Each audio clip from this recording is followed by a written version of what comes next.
Приветствуем наших подписчиков и гостей канала Эзотерика для тебя. Друзья, мы вас всех приветствуем в изобилии и достатке. Сегодня в этом видео мы с вами уделим внимание 1 июля и поговорим о том, что это за 1 июля такой магический, волшебный и солнечный день. И почему в этот мистический день можно было заручиться поддержкой небесных сил на весь год. Что для этого требовалось сделать в этот день 1 июля, какой ритуал провести на достаток и кого именно 1 июля обязательно нужно было угостить.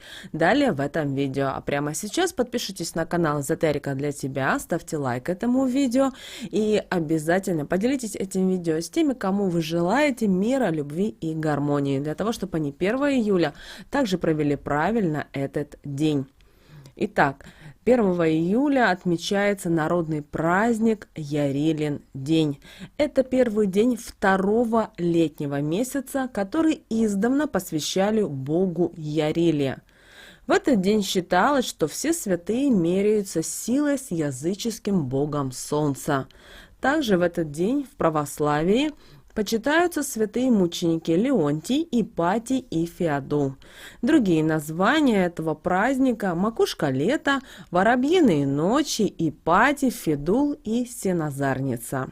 И именно 1 июля этот день наши предки посвящали Солнцу. В этот день, как правило, стояла жаркая погода, а природа достигала своего максимального расцвета. Наши предки считали, что энергетика этого дня позволяет силам природы раскрыть человеку доступ к сокровенным тайнам и увидеть скрытое.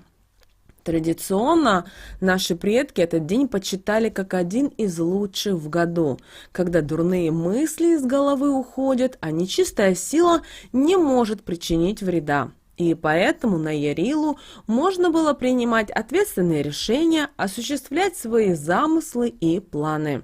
Любые начинания в этот день были обречены на успех.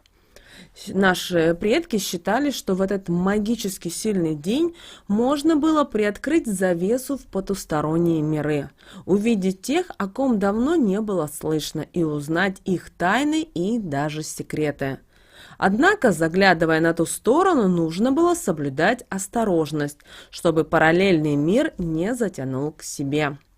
Стоит отметить, что сегодня во многих деревнях проводятся обряды и ритуалы, которые связаны с поклонением этому славянскому богу.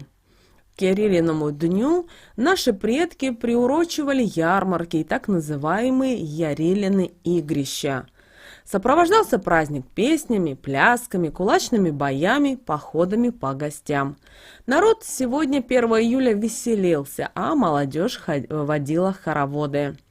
Считается, что в этот день особенный, когда отступают земные беды и становятся видны дары земли, глядя на которые можно сегодня увидеть многое. Например, если в полдень 1 июля заплести крепкие, не первого года ветки у березы, то через них с крутого берега реки можно увидеть своих близких, от которых вы давно не получали вестей. И этого дня, 1 июля, ждали весь год. С самого утра мужчины отправлялись в поле, косили траву. Хозяйки из матрасов выбрасывали старую солому и набивали их свежим сеном, на котором спали до самой осени. Вечером всей деревней собирались, жгли костры, водили хороводы, пели песни и, конечно же, веселились. 1 июля считалось, что утренняя роса считается целебной, которая дарила молодость, красоту и здоровье.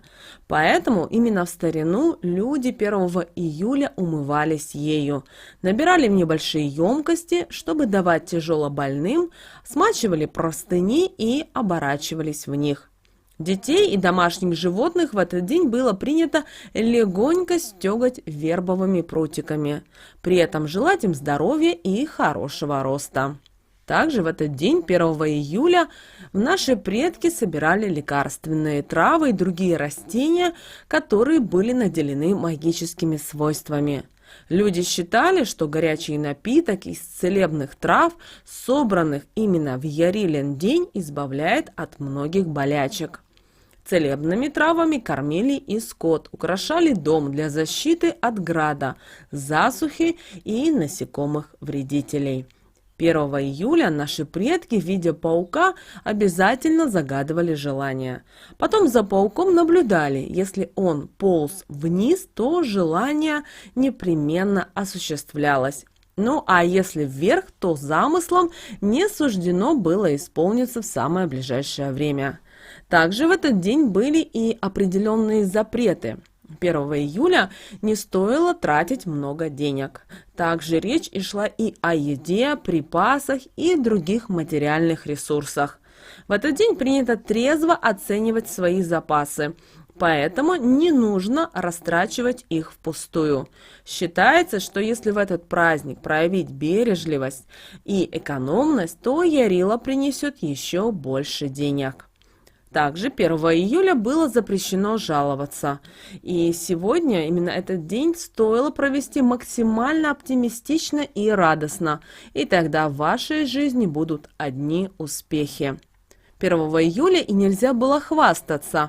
В этот день не стоит выпячивать свои достижения и заслуги, даже если они и действительно стоят того, чтобы рассказать близким и родным.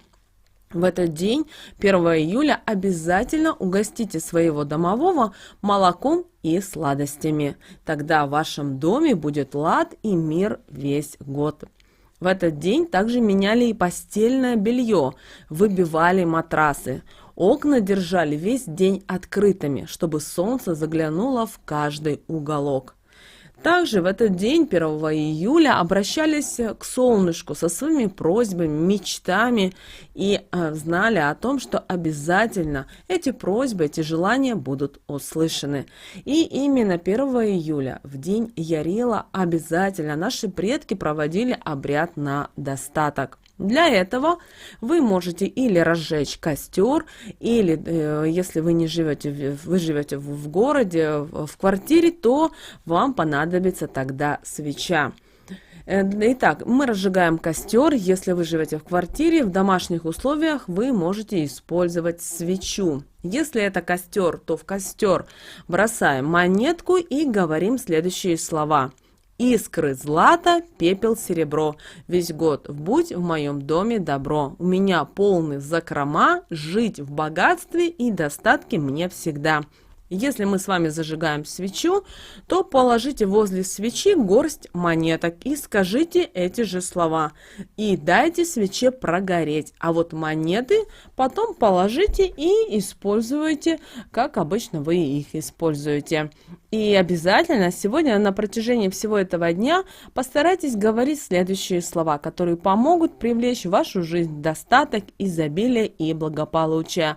А слова следующие. Я центр для привлечения изобилия, благополучия и счастья. Друзья, вот такой у нас с вами сегодня 1 июля волшебный и магический день. День Ярила, бога солнца. Используйте этот день себе во благо.